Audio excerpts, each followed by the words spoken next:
नमस्कार, आप सभी का स्वागत, वंदन और अभिनंदन।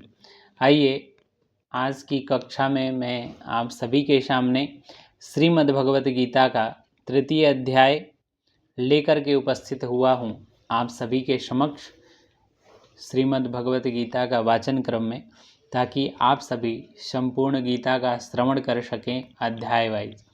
तो बहुत दिनों के अंतराल पर मैं आप सभी के सामने उपस्थित हुआ हूँ। तो आइए बहुत समय न लेते हुए गीता का वाचन करते हैं।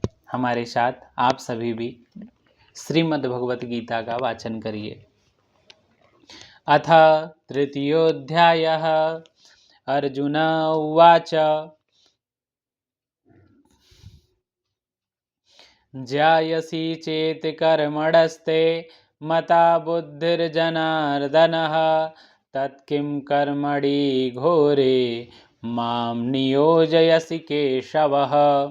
व्यामिश्रेणैव वाक्येन बुद्धिमोहयसीव मे तदेकं वद निश्चेत्य येन श्रेयो अहमाप्नुयाम्। श्री भगवान उवाच लोकेऽस्मिन् द्विविधा निष्ठा पुरा प्रोक्ता मया नघ।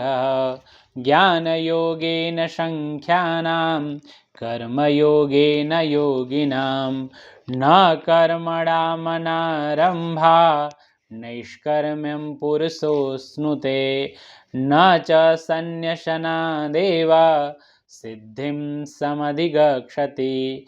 न हि कश्चित् क्षणमपि जातुं तिष्ठत कर्मकृत् कार्यते ह्यवशः कर्म सर्वप्रकृतिजैर्गुणैः।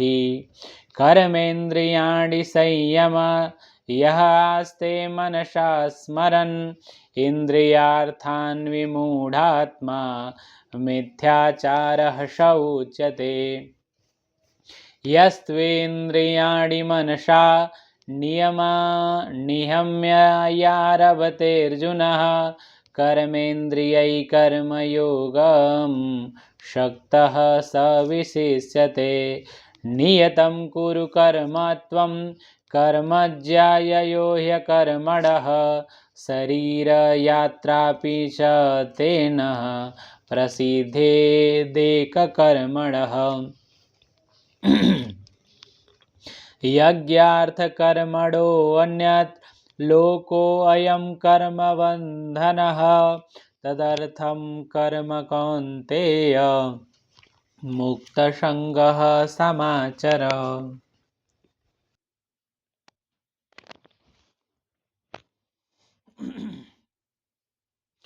नियतं कुरु कर्म त्वं कर्म ज्याययो ह्यकर्मणः शरीरयात्रापि च तेन प्रसिद्धेककर्मणः। यज्ञार्थात् कर्मणोऽन्यत्र लोकोऽयं कर्मबन्धनः तदर्थं कर्म कौन्तेय मुक्तसङ्गः समाचर।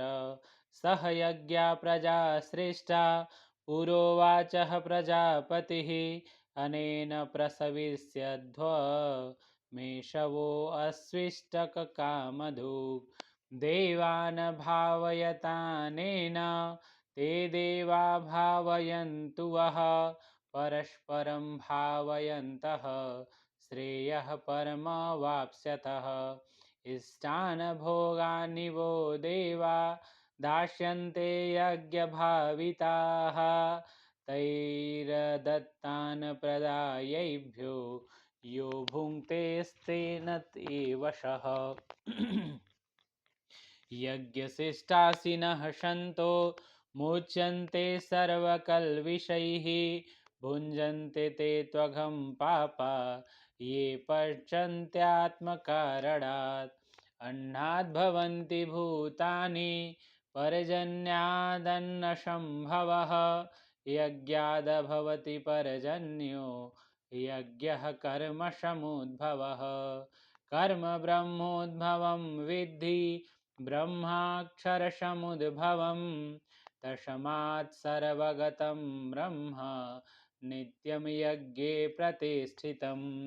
एवं प्रवर्तितं चक्रं ननुवर्तयति हि यः अघायुरिन्द्रियारामौ मोघं पार्थ स जीवति यस्त्वात्मतिरेव स्यादात्मा अतृप्तश्च मानवः आत्ममन्येव च सन्तुष्ट तस्य कार्यं न विद्यते नैव तस्य कृतेनार्थो नाकृतेनेह कश्चन न चास्य सर्वभूतेषु कश्चिदर्थव्यपाश्रया तस्मादय शक्तसततं कार्यं कर्म समाचरः अशक्तो याचरन् कर्म परमाप्नोति पुरुषः कर्मण्येव हि संसिद्धिं स्थिता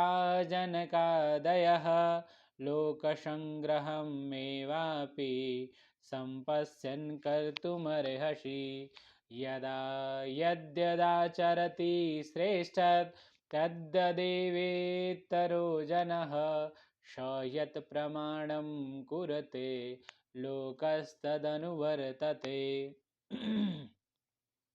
न मे पार्थास्ति कर्तव्यं त्रिषु लोकेषु कश्चन नानवाप्तम् अवाप्तव्यं वर्त एव च कर्मणि यदि ह्यहं न वर्तेयं जातु कर्मण्य तदिन्द्रतः मम वर्तमानुवर्तन्ते मनुष्याः पार्थ सर्वशः उत्सीदेयुरिमे लोका न कुर्या कर्म चेदहं शङ्करस्य च कर्तास्याम् उपहन्याहि मां प्रजा शक्त्या कर्मण्य विद्वांसो तथा कुर्वन्ति भारतं कुर्याद्विस्तथा शक्त चिकीर्षि लोकसङ्ग्रहम् चिकीर्षु लोकसङ्ग्रहं न बुद्धिभेदं जनयेद यज्ञानां कर्मसङ्गिनां ज्ञानां कर्मसङ्गिनां जोषयेत् सर्वकर्माणि विद्वान् युक्तसमाचरन् प्रकृते क्रियमाणानि गुणैः कर्माणि सर्वशः अहङ्कारविमूढात्मा कर्ताहमिति मन्यते तत्त्ववित्तु महाबाहो गुणकर्मविभागयो गुणागुणेषु वर्तन्त इति मत्वा न सञ्जते प्रकृतेर्गुणसम्मूढा सज्जनते गुणकर्मसु तान् कृत्स्नवविदो मन्दान्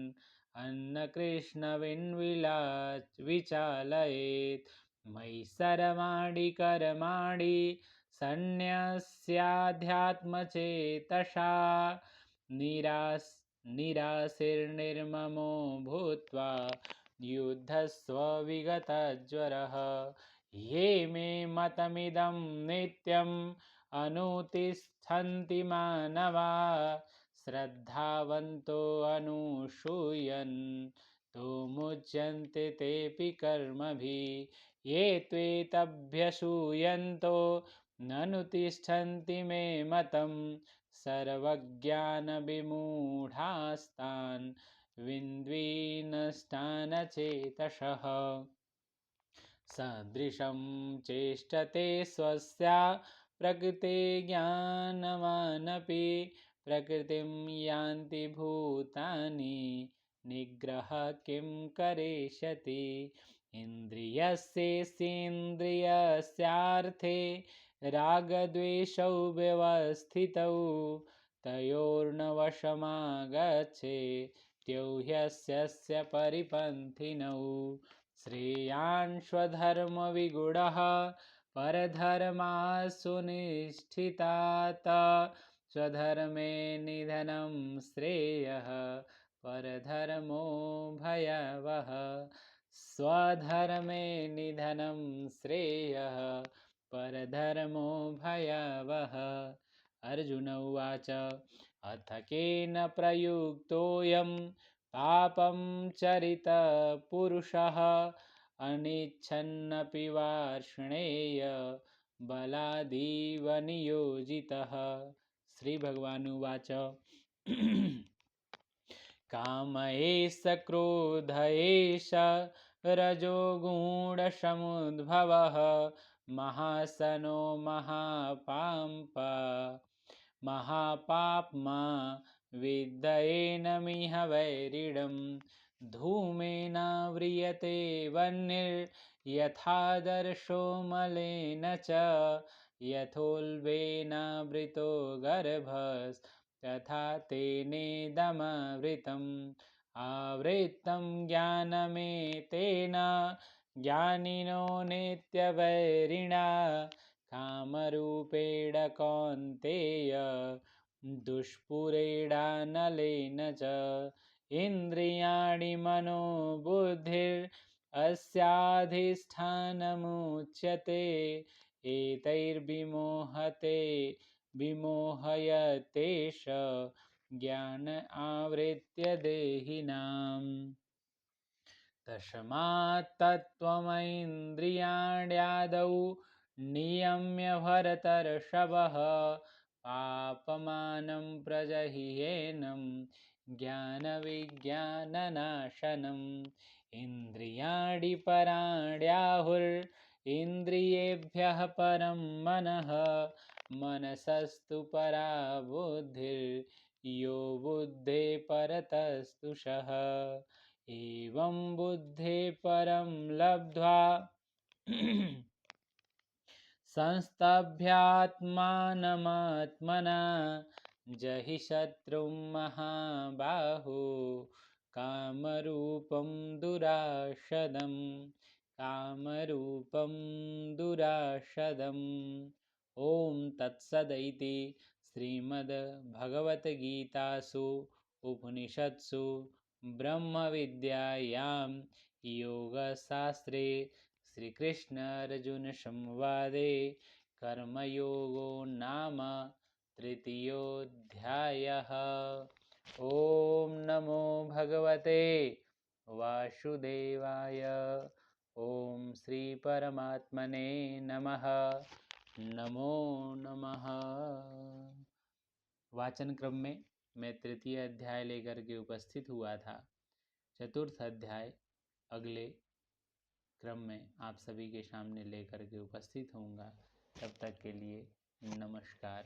जय श्री कृष्ण।